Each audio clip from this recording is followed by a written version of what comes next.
देखने में आता है कि व्यक्ति भाव के नाम पर फिर बिल्कुल ही उच्छृंखल हो जाता है, वो ना करने योग्य क्रिया करने लगता है। मैंने ही शायद यहां से कभी कहा था कि ऐसे डलिया में ले लेकर लोग ठाकुर जी को घूमते हैं, कहीं भी उनको पधरा दिया, किसी भी वस्तु का उनको भोग लगा दिया, फिर कहा कि ये तो भाव के भूखे हैं। पर मैंने साथ में आपको निवेदन किया कि ठीक है, श्री कृष्ण भाव के भूखे हैं, लेकिन भाव तो सब साधनों का फल है, भाव में तो अमृत है, भाव में भगवान रहते हैं, भाव तो अमृत के समान है। ऐसे किसी भी चेष्टा को, हमारी किसी भी क्रिया को हम भाव नहीं कह सकते। कुछ भी कर देना भाव नहीं है कि भगवान तो भाव के भूखे हैं। देखने में आता है ना कि आजकल क्या क्या क्या करते हैं लोग, ऐसा ही करते हैं, कोई भी उत्सव आया, अपने अब मन चाहा जो मन में आया वैसा प्रभु को वस्त्र धारण करा दिया, टोपी पहना दिया, चश्मा पहना दिया। अरे और तो और क्रिसमस आती है तो लाल टोपी पहना देते हैं,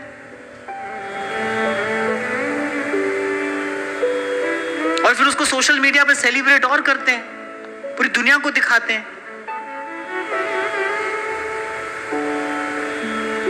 आप सब देखते ही होंगे कि ये सब किस गति से बढ़ता ही चला जा रहा है। तो ये कोई भक्ति है ना, ये भक्ति नहीं है। पहले भी मैंने आपको निवेदन किया था, श्रीमद् भागवत की आज्ञा है, यत् श्रद्धया श्रुतवत्या च भक्त्या समृज्यमाने हृदये बधाए। जो भक्ति श्रुति और शास्त्र से सम्मत होगी वही भक्ति जीवन में सुफल प्रदान करने वाली होगी। ऐसी अपनी किसी भी मनमुखी चाल को, किसी भी मनमाने आचरण को आप भक्ति नहीं कह सकते हैं। गुरुजनों के अनुगत्य में सेवा करनी चाहिए। इसलिए संत कह रहे हैं, कहो नानक हम यही हवाला, राख संतन के पाछे। श्री गुरु चरण सरोज रज निज मन मुकुर सुधार। गुरुजनों के पद चिन्हों का अनुसरण करना है, अपनी मनमानी चाल से नहीं चलना है। आपको मैंने सुनाया था, सच्ची घटना है। तो 15-16 साल हो गए होंगे ऐसे मैं किसी के यहाँ पर गया, तो अभी ठाकुर जी की सेवा ऐसे आरंभ भी की थी, थोड़ा थोड़ा सीख रहे थे। तो ऐसा मैंने सुना था कि वो माता जी जो है वो बड़े भाव से सेवा करती हैं, बड़े भाव से सेवा करती हैं। मैंने कहा चलो जाकर दर्शन करना चाहिए। सुबह सुबह का समय था, मैं दर्शन करने पहुंचा। तो उसने कहा अभी थोड़ी देर है, आप बैठो, मैं ठाकुर जी को स्नान करा लूं। उनका कराओ। अब ठाकुर जी को उठाया, गोपाल जी की सेवा थी, ठाकुर जी को उठाया और वॉश बेसिन में ले जाकर अभी ठाकुर जी का स्नान हो रहा है। फिर इसके बाद तो मैंने ऐसे कितने ही लोगों को ऐसे भाव के नाम पर बिल्कुल मन माना उच्छृंखल आचरण करते देखा।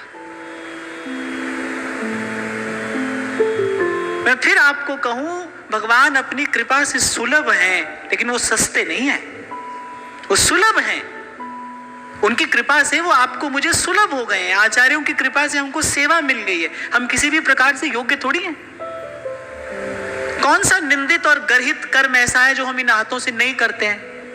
फिर इन्हीं हाथों से हम भगवत विग्रह का स्पर्श करते हैं, प्रभु की सेवा करते हैं। कोई हमारी योग्यता थोड़ी है, ये तो आचार्यों की कृपा है। आचार्यों के नाते ही प्रभु सेवा स्वीकार करते हैं हमारी। आचार्यों की ओट में ही रहकर सेवा करनी चाहिए। हमारी सेवा नहीं, उनकी भावना है जो हमारी इन अपराध युक्त क्रियाओं की भी प्रभु स्वीकृति दे रहे हैं, स्वीकार कर रहे हैं।